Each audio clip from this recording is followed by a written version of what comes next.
친하게 요즘 지내고 있는 언니의 아버지가 돌아가시는 장례를 같이 경험했어요. 근데 이제 뭐 사연 없는 가정 없고 아픔 없는 가정 없듯이 그 가족 역시 사연 많고 슬픔 많고 좀 가족도 별로 없고 그런 집안이거든요. 이미 투병을 좀 몇 개월 오래 하셨기 때문에 돌아가실 거라는 준비도 마음으로 서로 하고 있었어요. 근데 아니나 다를까 이제 일하던 중에 이제 그 전화를 뛰쳐받고 나가는 그 언니의 모습을 보면서 그때부터 저도 같이 슬픔에 잠기기 시작하더라고요. 이제 회사 일도 이제 조금 많이 그 비중을 줄이고 거의 3일 중에 이틀을 이제 거기서 종일 이제 아침부터 밤까지 같이 보냈어요. 그 살면서 그렇게 이제 깨닫는 순간들이 오잖아요. 앞으로 내가 누군가를 축하하기보다 위로할 일이 더 많겠구나. 결혼식을 가기보다 장례식을 가는 날이 더 많아지겠구나. 그런 걸 이제 실감하는 나이가 되고 있는데 가까이에서 그 누군가의 죽음을 바라보면서 나도 언젠가 이제 그런 날이 오겠지 이런 거를 같이 느끼면서 근데 어떤 말로도 그 언니를 위로하기가 참 쉽지 않더라고요. 알잖아요. 이제 얼마나 그 언니가 고생을 했는지 아프신 그 편찮으신 아버지의 옆에 지켜주면서 제가 뭐 계속 시간을 들여서 같이 있어주는 것도 이 언니에게 힘이 됐으면 좋겠고 뭐 제가 어떤 좋은 말로 교회를 다니지 않아요 언니에게. 그래도 언니를 위해서 기도해준다고 하면서 이제 같이 계속 있어주는데도 제 마음으로 이 표현되는 것들의 한계를 자꾸 느끼는 거예요. 물론 제 위로가 그 언니에게 다 100% 만족할 수 없는 거겠지만 어떤 게 언니에게 가장 좋을까를 자꾸 생각해 보게 됐어요. 그 시간부터 지금에 이르기까지 그 2주 동안. 근데 가장 좋은 건 아버지가 그 언니에게 고맙다고 인사해 주는 게 아닐까? 약간 그런 생각? 너 같은 딸이 있어서 고맙다. 너 같은 자녀가 있어서 내가 그래도 행복했다. 이런 말을 해주는 게 아닐까라는 생각을 좀 그냥 제 그 주제 넘은 생각이지만 그 언니를 위해서는 그런 게 제일 좋은 게 아닐까라는 생각을 했어요. 이제 그럴 수 없다는 환경이라는 걸 이제 또 마주하니까 더 슬프잖아요. 그런 그 감정의 흐름을 가지고 살아갔던 그 최근 2주였어요. 그러다 보니까 자연스럽게 어떤 노래를 이제 부르면 좋을까 해서 이 곡을 골랐거든요. 여러분들이 보셨는지 모르겠는데 영화 코코라는 애니메이션이 있어요. 저 애니메이션 되게 좋아하거든요. 코코라는 애니메이션에서 이제 그 아버지가 딸에게 불러주는 그 자장가가 있었거든요. 그거를 여러분과 함께 부를 수 있다면 제일 좋지만 아니라면 그냥 뭐 부끄러운 실력이지만 한번 같이 들어보시면 좋을 것 같아요. 슬퍼요.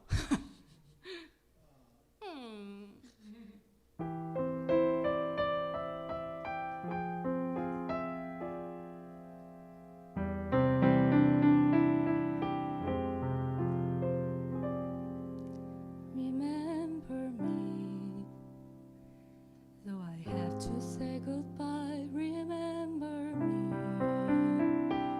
don't let it make you cry. For even if I'm far away, I hold you in my heart. I sing a secret song to you each night we are apart. Remember me, though I have to travel far. Remember me, each time you hear a sad guitar. Know that I'm with you the only way that I can be, until you're in my arms again. Remember me.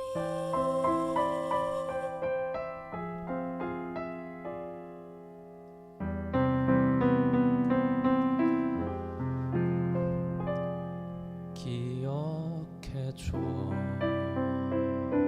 지금 떠나가지만 기억해줘.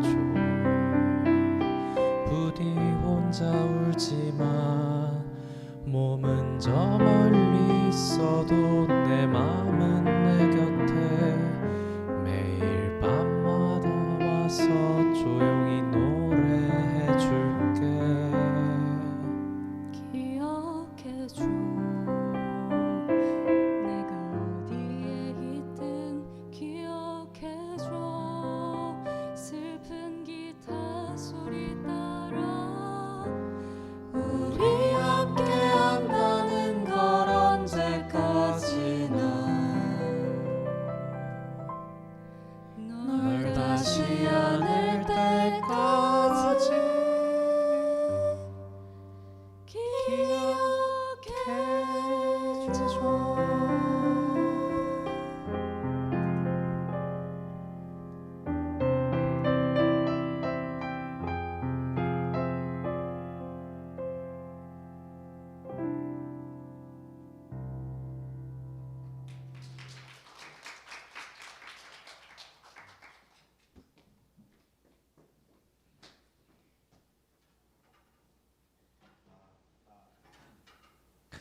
너무 좋죠. 여러분 저한테 감사해야 해요. 왜냐하면 제가 이거를 중간으로 옮겼어요. 특별히 여러분 알아요. 여러분 중에 유달리 11시 10분에 오시는 분들이 계신 거 사랑합니다. 어찌됐건 우리 세 분 목소리가 너무 좋네요. 와, 다시 한번 박수 부탁드릴게요. 이렇게 해도 해보죠. 저희가 사실은 그렇게 부탁했거든요. 우리 예배 준비하시는 분들한테 이렇게 부르고 싶은 노래 부르라고.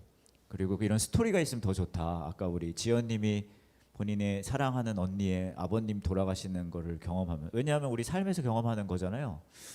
그래서 혹시 여러분 중에 나 요즘에 나 이런 경험을 했어요 라면서 이런 노래 한번 듣고 싶어요 하면 사연과 신청곡. 대단한 거 뭔지 아십니까? 전혀 논의되지 않은 걸 제가 막 얘기하는 거예요. 이분들 되게 화날 수 있는데 사연과 신청곡. 나 요즘에 이 노래가 너무 좋은데 이유가, 사연 주셔야 돼요. 그냥 여기 노래방 아닙니다. 3272 이렇게 안 돼요. 사연과 신청곡을 보내주시면 엄선해서 이분들이 불러주실 수 있을 것 같거든요. 그래서 왜냐하면 저는 예배는 그냥 우리가 모여서 종교적 예식하는 거 아니라 우리의 마음을 있는 모습 그대로 모으서 그런 과정이라고 생각하기 때문에 그런 거 있으면 알려주세요. 아시겠죠? 저한테 알려주셔도 되고 아니면 저한테 알려주셔도 되고 그렇습니다. 오케이.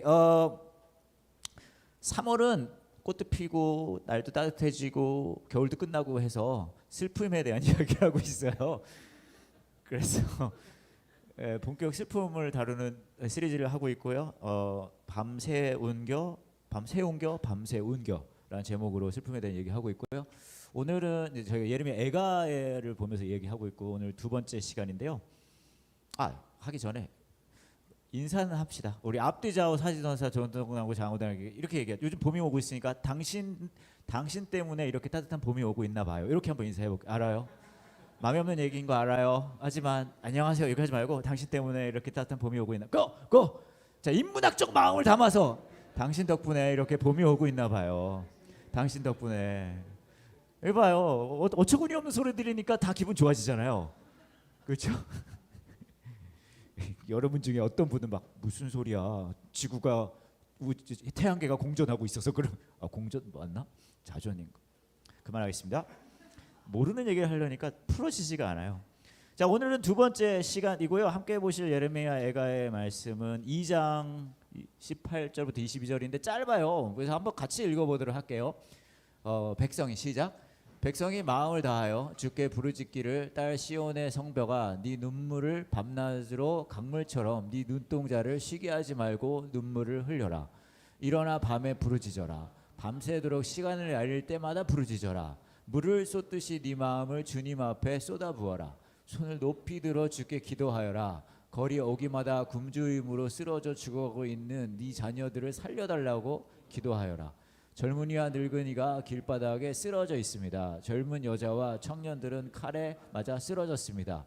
주께서 진노하신 날에 저들을 무자비하게 죽이셨습니다. 주께서 제가 두려워한 재앙을 부르셔서 사방에서 저를 치게 하셨습니다.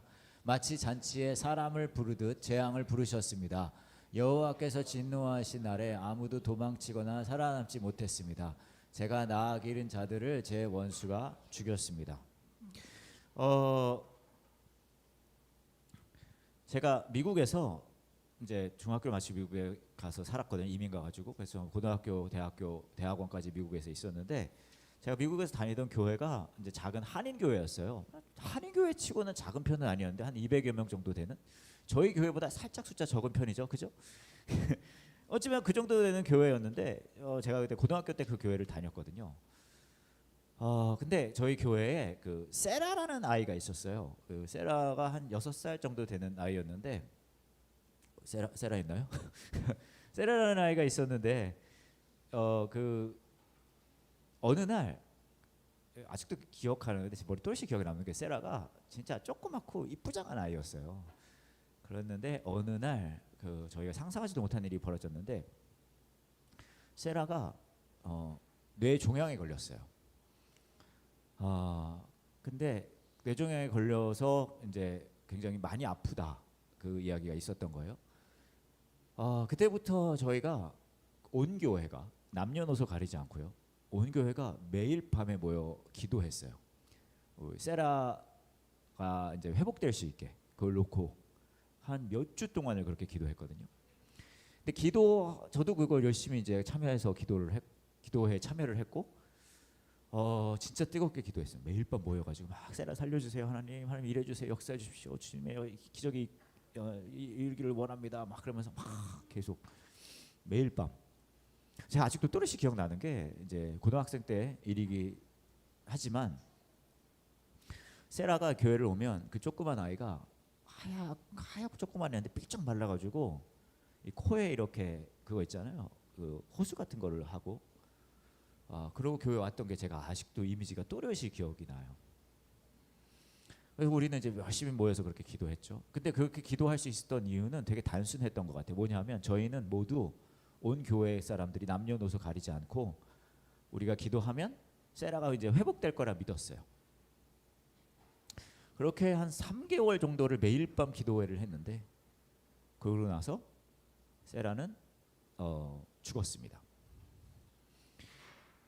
근데 저는 아직도 그 장례식이 또렷이 기억에 남는데 온 교회가 다 모여서 그 6살짜리 아이의 장례식을 하는데 당연히 그 가족은 막 펑펑 울고요. 온 교회가 그렇게 울었어요. 왜냐하면 상상조차 못했거든요. 왜냐하면 그 조그만 아이와 세라라는 6살짜리 아이와 죽음이라는 개념은 같이 갈 수가 없는 거예요.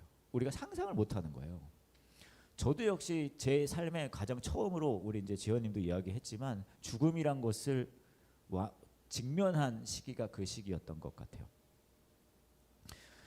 저희 교회 공동체 안에 이제 저희 가까운 교회는 아니지만 비슷한 케이스가 있는데 어떤 분이 아들을 이제 먼저 보낸 분이 계세요. 아버지인데 그 수년 전의 일이에요. 벌써 7, 8년 전에 그 아들이 20대 중반쯤 됐을 때 극단적인 선택을 한 거예요.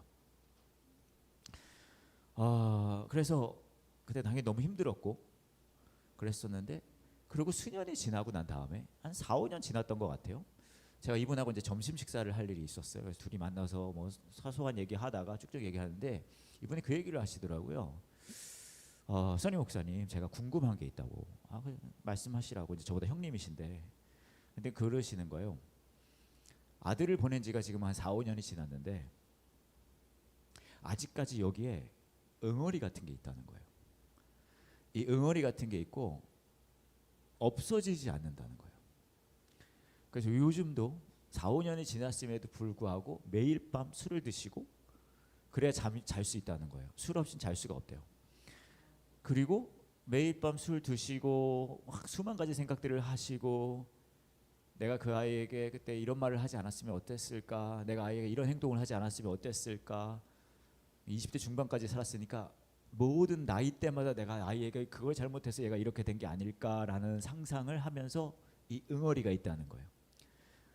이거 왜 안 없어지냐고 저한테 물어보시더라고요. 그러면서 그걸 첫 번째 물어보셨고 언제 없어지냐고 이 응어리가. 그 다음에 두 번째 궁금한 게 있다고 하시는데 그거는 그거였어요. 매일 밤 그렇게 술 드시고 하시면서 매일 밤 하나님을 원망한대요. 4, 5년이 지났는데도 아들을 먼저 보내고 나서 4, 5년 내내 계속 매일 밤 하나님 어떻게 나한테 그러실 수 있냐.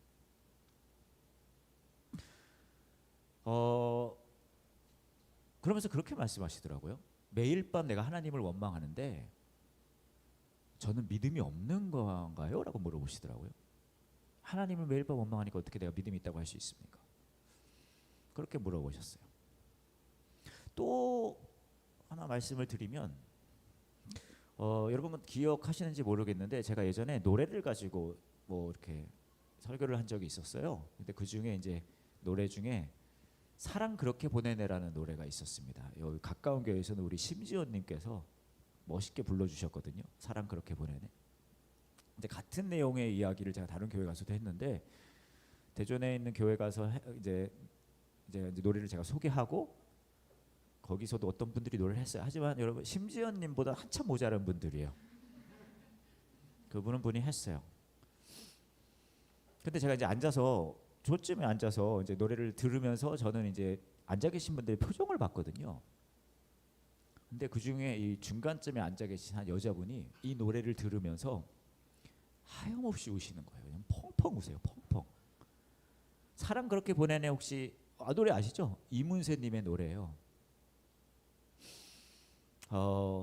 근데 저는 그분이 펑펑 우시는 거를 여기 앉아서 보면서 노래를 들으시면 우시는 거를 제가 그분의 이야기를 알기 때문에 저도 너무 슬프더라고요. 마음이 너무 아프고. 왜냐하면 그분은 그 주간에 남편분을 암으로 먼저 보냈어요. 그리고 장례를 마치시고 첫 예배였거든요. 장례를 마치시고 첫 예배를 왔는데 사랑 그렇게 보내네를 이제 불러준 거예요. 그러니까 이분이 그냥 하염없이 우시는 거예요. 우리가 삶을 살다 보면 저희가 이번 한 달 동안 슬픔에 대한 이야기를 하는데 이제 지난주에는 저희가 사랑하고 소중한 공동체가 무너졌을 때 그게 가족이 되든 뭐 직장이든 지인의 모임이 되든 그때 우리가 굉장히 슬프다는 이야기를 했고요. 오늘은 무슨 이야기를 할 거냐 하면 우리가 언제 가장 슬플까 생각하면 내 삶에 소중한 사람을 잃어버릴 때요. 가장 소중하다고 생각하는 사람들이 여러분 삶에 있는데 그 사람을 잃어버리게 됐을 때 저와 여러분은 진짜 어마어마한 고통을 경험합니다. 오늘 이야기도 보면 예레미야 애가를 보면 자신이 사랑하는 사람들이 죽어가는 걸 보면서 고통당하고 슬퍼하는 그런 모습들을 이야기하고 있어요. 오늘 말씀의 19절을 보시면 이렇게 얘기하고 있거든요. 19절 한번 19절에 이렇게 얘기를 해요. 일어나 밤에 부르짖어라. 밤새도록 시간을 알 때마다 부르짖어라. 물을 쏟던 네 마음을 주님 앞에 쏟아부어라. 울으라는 얘기예요. 그렇죠? 왜 울어요? 거리 여기마다 굶주림으로 쓰러져 죽어가고 있는 네 자녀들을 살려달라고 기도하여라. 내가 사랑하는 이가 고통당할 때, 그렇죠? 그렇게 죽어갈 때 너무 그 고통이 크니까 너 울부짖어라 그렇게 얘기하는 거예요. 누군가 우리 삶의 소중한 존재가 어떤 사람이 죽음으로 인해 이렇게 잃어버리게 되면 그 고통이 어마어마하게 큰 거죠. 이번 시리즈 제목이 밤새운겨 밤새운겨입니다. 제가 이번에는요 솔직히 제목 부심이 좀 있어요. 제가 기깔나게 이름을 잘 지은 것 같아요. 이거 기가 막히지 않습니까? 한국말이 정말 묘미가 있어요. 똑같은 네 글자인데 그 의미가 달라지잖아요. 그죠? 밤새운겨는 너 밤에 잠 못 자지고요. 밤새운겨는 잠은 못 잔 거 플러스 뭐예요? 너 울었지라는 거잖아요. 거기다가 원래는 제목이 그거였어요. 밤새웠니? 밤새우니 이거였어요. 근데 제가요 충청 스타일로 바꿨어요. 왜냐면 또 제가 거주하는 곳이 충청 지역이라 밤새운겨 이렇게 훨씬 좋잖아요. 그래서 제가 설교는 그닥일 수 있거든요. 근데 제목은 제가 뒤지지 않는다고 생각합니다. 근데 제가 이거 똑같은 이제 설교를 영어권 교회에서도 해야 하거든요. 근데 이 맛을 못 살려요. 영어가 미개한 언어거든요. 그래서 밤새운겨 이 느낌이 영어로는 나지가 않는 거예요. 그래서 제가 영어 제목은 뭘 졌냐 하면 밤새운겨 이렇게 하려고 그러다가 이거 좀 너무한 것 같고 해서 Tears in Heaven이라고 했어요. Tears in Heaven. 나쁘지 않잖아요. 혹시 Tears in Heaven이라는 제목을 듣고 떠오르는 게 있으신 분 계십니까? 네, 그렇다면 당신은 옛날 사람. Tears in Heaven이 노래 제목이에요. 알아요? 전 몰랐어요. 완전 몰랐는데 Tears in Heaven 누구 노래인지 아세요? 그렇죠. 옛날 분들 몇 분 다 아시잖아요. 에릭 클랩튼이라는 가수가 부른 노래예요. Tears in Heaven. 그래서 이왕 제목을 그렇게 줬으니까 노래도 한번 들어보면 좋겠다고 그때 노래했거든요. 여러분도 듣고 싶지 않아요? Tears in Heaven? 그렇죠? 그래서 이분들이 오늘 열일합니다. 우리 Tears in Heaven 박수로 청해 듣도록 하겠습니다. 또 나와서 지겨우시죠? 설교보다 노래가 더 많아. 마치죠. 우리 눈물 흘리고 마치죠. 근데 써니 목사님 노래 테이스트가 참 대단하신 게 절대 건들면 안 되는 부부의 명곡만 자꾸 불러달라고 요청하셔가지고 쉽지가 않네요. 네, 여러분 다 아시는 세대 아닌가요? 같이 부르면 좋겠네요. 모르는 척 하시면 서운해요.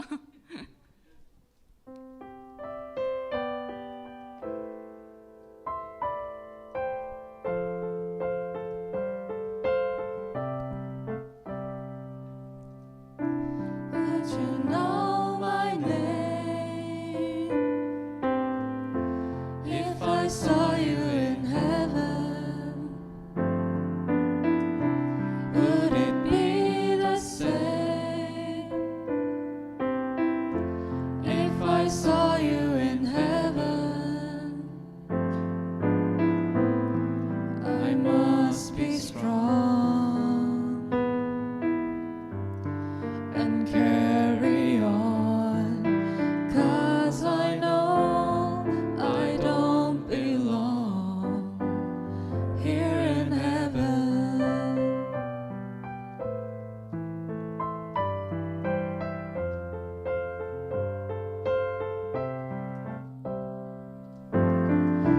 Would you hold my hand if I saw you in heaven? Would you help me stand if I saw you in heaven? I'll find my way through night and day, 'cause I know I just can't stay here in heaven.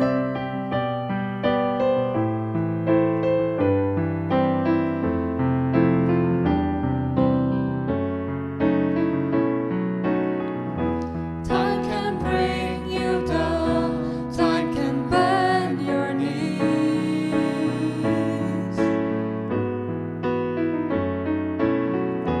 Time can break your heart, have you begging please, begging please.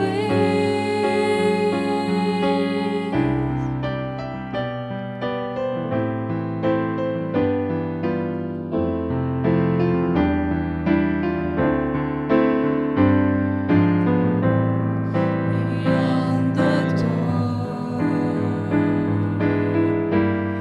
there's peace, I'm sure, and I know there'll be no more tears in heaven.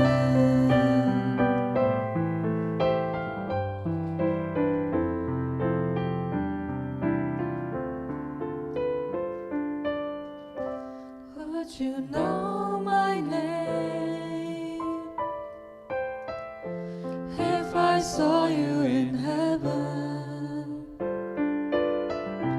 Would it be the same if I saw you in heaven? I must be strong and carry on, 'cause I know I don't belong here in heaven. 'Cause I know I don't belong here in heaven.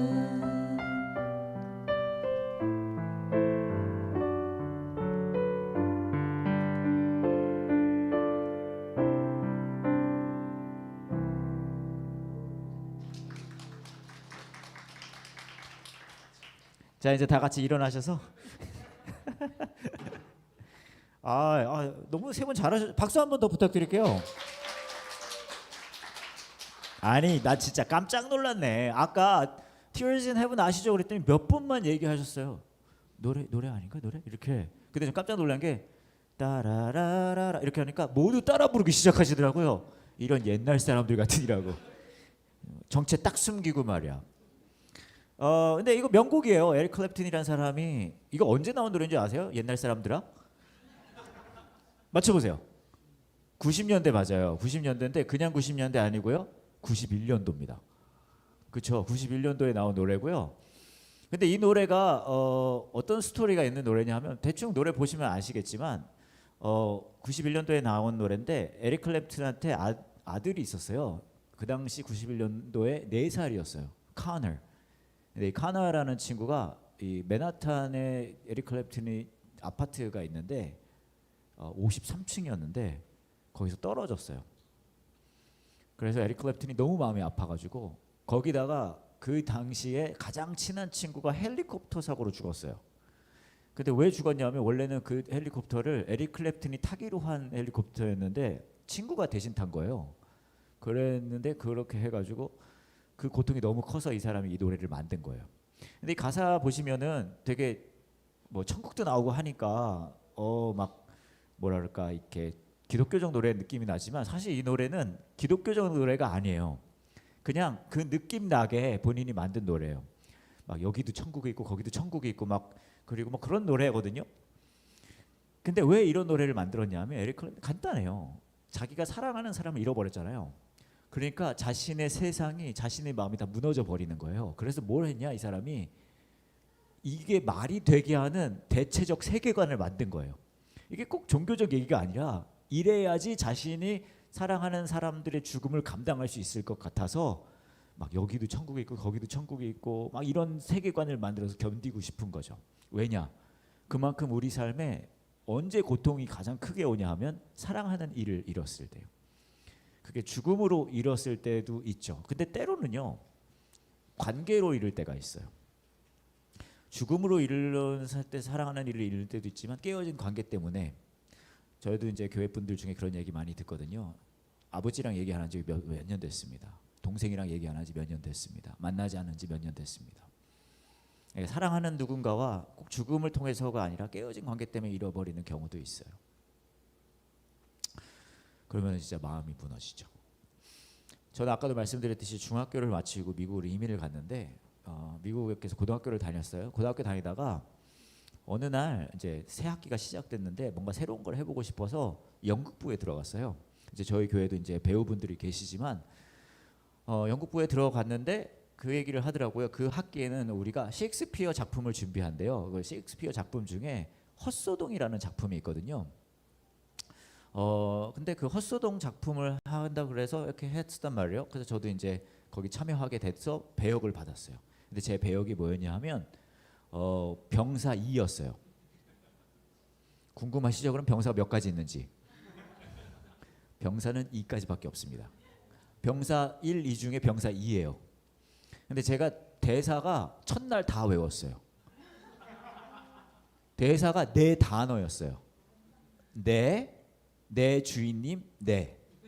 Yes, yes, Lord, yes. 이게 제 대사 전부였어요. 그거 거의 한 2시간짜리 작품인데 그래도 연습은 해야 돼요. 방과 후에 늘 리허설하고. 그래서 제가 이제 학교 끝나면은 늦게 집에 갈 것 같아서 이제 오케이. 그래서 집에 가가지고 아버지한테 얘기했어요.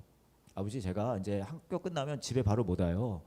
뭐가 있어요. 뭐 하냐? 그랬더니 그러시더라고요. 그래서 제가 이제 연극부에 들어갔는데 연극 연습해야 돼요.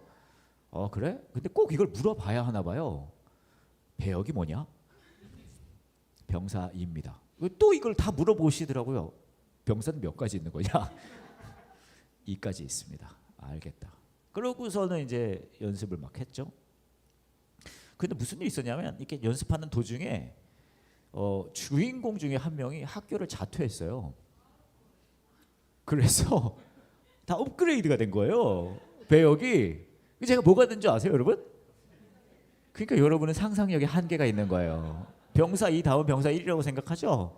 아니에요. 저도 이유는 모르겠는데 저 병사 1 될 줄 알았는데 병사 1 아니고 배역을 받았어요.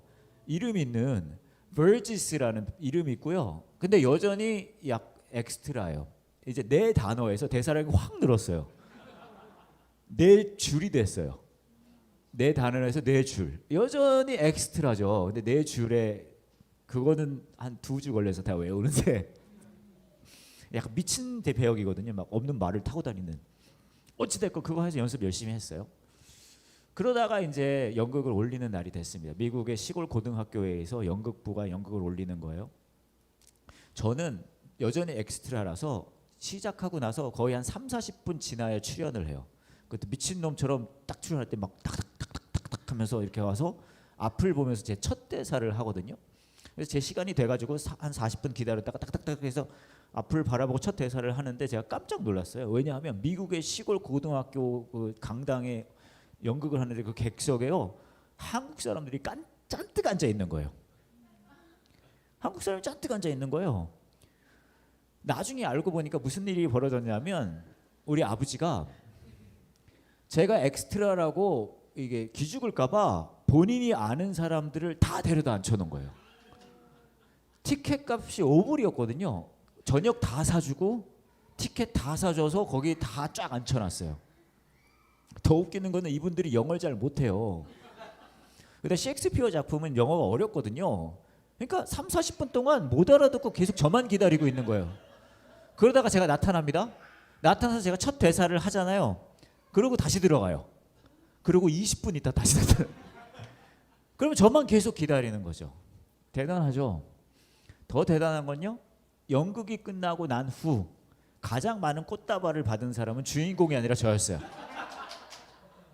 주인공들은 몇 개 못 받았어요. 대신에 그 수많은 마진 팬미팅 하듯이 진짜 웃기는 게 끝나고 나면 이제 이 뭐야 배우들이 나가는데 우리 배우분들 아시잖아요. 끝나고 배우분들 나가면은데 그 수많은 인파가 저한테 다 오면서 막 꽃다발 주고 난리가 났었던 거죠. 저희 아버지한테는 연극에서는 제가 엑스트라였는데 저희 아버지한테 제가 주인공이었던 거예요. 되돌아보면 그때 그 이야기 그것만 있었겠습니까? 아버지가 저에게 줬던 사랑과 응원과 그게 얼마나 컸는지 몰라요. 그리고 제 삶에 쉽지 않은 순간이 있을 때마다 아버지가 보내줬던 응원과 격려와 그런 이야기들이 제 안에 일부가 된 거예요. 든든한. 그러니까 그거를 가지고 버텨나갈 수 있었던 거죠. 근데 지난주에도 조금 말씀드렸지만 한 4년 전에 제가 저희 아버지가 외도를 한다는 것을 발견했어요. 그리고 나서 저희 어머니가 이제 이혼을 원하셔서 그 과정을 제가 영어를 잘 못하시니까 제가 다 해드렸단 말이죠. 제가 제 사랑하는 가정을 제 손으로 갈기갈기 찢는 듯한 고통이었어요. 근데 제가 그 당시가 제 인생에서 가장 고통스러웠는데 왜 그렇게 고통스러웠을까 생각해 보면 그거였어요. 뭐냐 하면 저희 아버지가 제 안에 만들어준 그 부분이 있어요. 사랑과 응원과 격려로. 근데 그 과정 속에서 그 부분이 송두리째 뿌리째 뽑혀 나가는 듯한 고통이더라고요.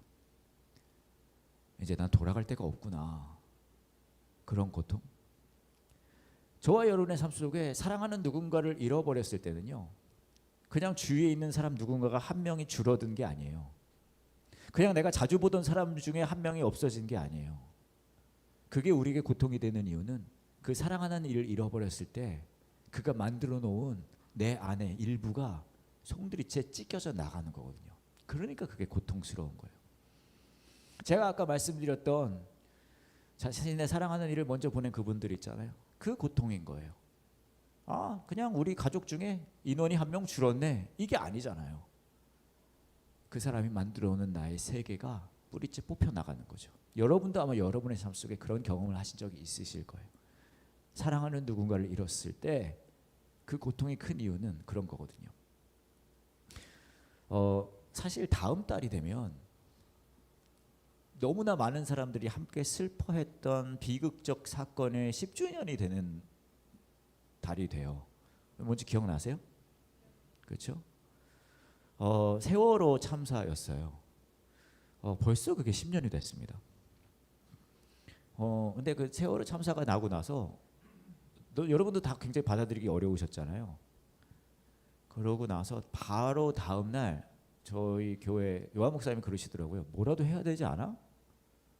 그래서 그 다음 날 저희가 팽목항을 갔어요. 아직도 진짜 생생한데 팽목항을 갔는데 이제 사랑하는 아이들이 물론 아이들이 아닌 다른 분들 거기에 가족들이 있었던 분들도 계셨지만 거기에 아직 있었던 상황이었잖아요. 그 배 안에. 근데 제가 아직도 기억나는 게 또렷이 기억나는 게 팽목항에 엄마 아빠들이 쭈르르르 바다를 하염없이 보고 앉아 계시는 거예요. 아무리 춥고 날씨가 어떤 상관없어요. 거기만 바라보고 계세요. 그 장면이 아직도 기억이 나거든요. 그러고 나서 이제 시간이 좀 지나고 너무 아프고 슬픈 상황들이 있었는데 그 세월호 유가족분들을 돕는 목사님을 제가 알았어요. 제가 여쭤봤거든요. 우리가 뭘 할 수 있어요? 교회가 그때 그 목사님 많이 뭐 이렇게 헌금이라도 모아서 성금이라도 들어야 되나요? 뭘 해야 되나요? 그랬더니 그런 거 원치 않으신다는 거예요.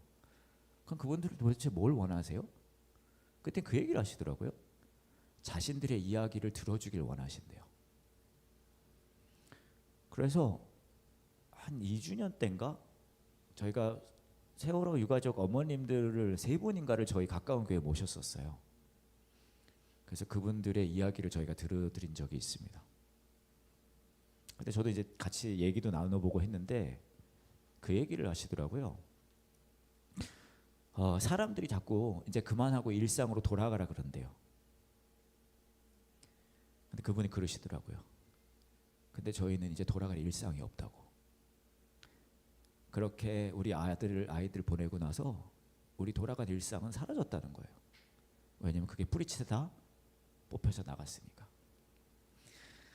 여러분의 삶 속에 저의 삶 속에 누군가 사랑하는 일을 뭐 그게 죽음이 되든 깨어진 관계든 잃어버리게 되면 그게 너무 고통스러운 이유는 그가 만들어 놓은 우리 안에 그 영역이 있어요. 그게 뿌리채 뽑혀서 나가는 거거든요. 그게 너무 고통스럽거든요. 어쩌면 여러분 중에서는 그런 걸 경험해 보신 분들도 계실 수 있으실 거예요. 그럼 이럴 때 우리가 어떻게 해야 되나요? 제가 장례 예배를 하게 될 때가 있는데 그럴 때마다 언제나 같은 본문을 써요. 뭐냐 하면 시편 23편입니다. 시편 23편 많이 아마 잘 아실 거예요. 교회 오래 다니신 분 저절로 나옵니다. 한번 해볼까요? 여호와는 나의 목자시니 그죠? 그냥 나오죠. 이거 엄청 유명한 말씀이에요. 제가 이 본문을 늘 쓰는데 이게 이렇게 생각하는 분들이 많거든요. 이게 사실 식당 같은 데나 그런 데 가면 현판으로 걸려있는 탑2예요. 탑2예요. 하나는 뭔지 아세요? 그렇죠. 아시네요. 내 시작은? 그렇죠. 네 시작은 미약하나 끝은 창대하리라. 그거 하나. 이거 자영업자분 선호 구절 1위. 그 다음이 양대산맥 이거예요.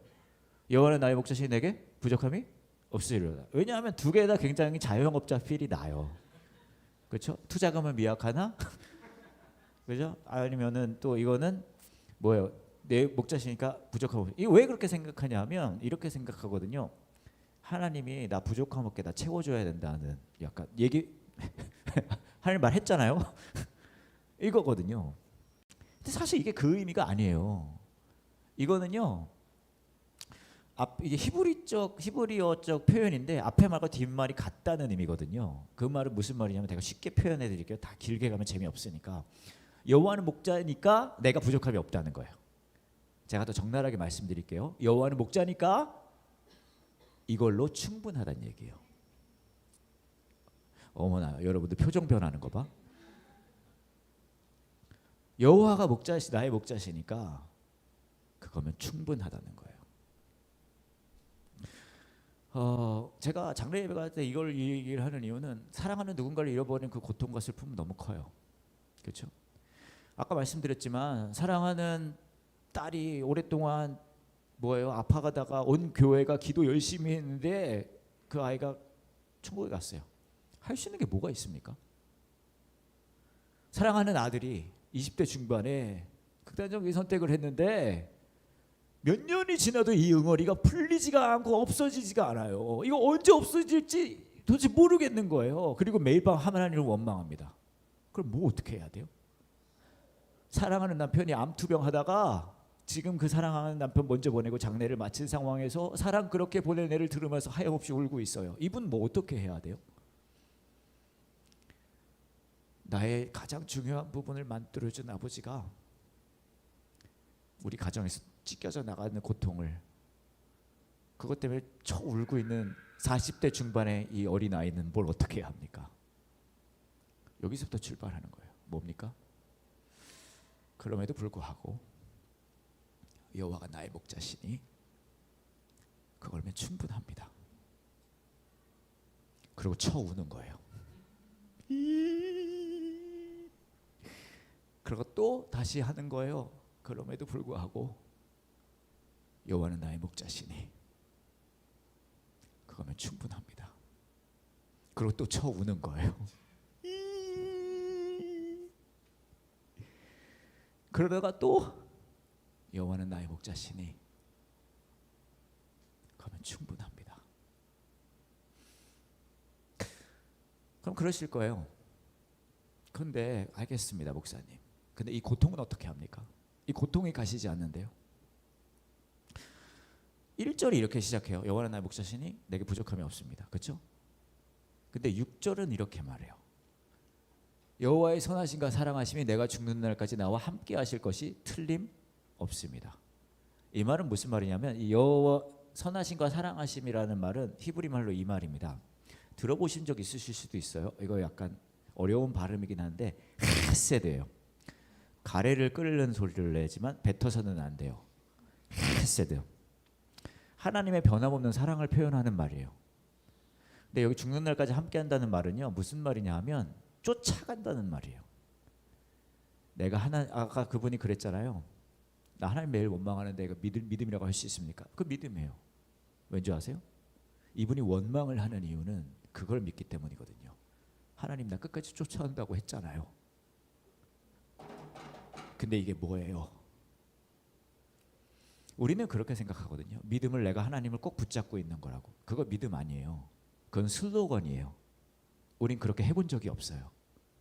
대신 믿음 뭔지 아세요? 이거거든요. 내가 하나님을 꼭 붙잡지 못한 적이 훨씬 많다 하더라도 나를 붙잡은 하나님 손은 그걸 놓지 않으실 거라는 걸 믿는 거예요. 그 헤세드의 사랑이 나를 어떤 상황이든 끝까지 쫓아오시라는 것. 그리고요, 이것을 위해 하나님도 자신의 가장 소중한 일을 내어놓는 것을 마다하지 않으셨어요. 내 삶의 일부분이 뿌리채 뽑혀 나가는 것 같은 그 상황에서 나 어떡합니까? 여호와는 나의 목자시니 내게 부족함이 없습니다. 그거 어떻게 믿어요? 왜냐하면 하나님 먼저 그분의 일부를 내어놓은 게 아니라 그분의 전부를 내어놓으셨거든요. 그러면서 말씀하시는 거예요. 야, 나도 내가 사랑하는 일을 잃어봤어. 나도 나의 전부인 누군가를 잃어봤어. 너의 그 고통을 알아. 그 아픔을 알아. 그런데 네가 가장 고통스러운 그곳에서 나는 너의 목자가 될 거야.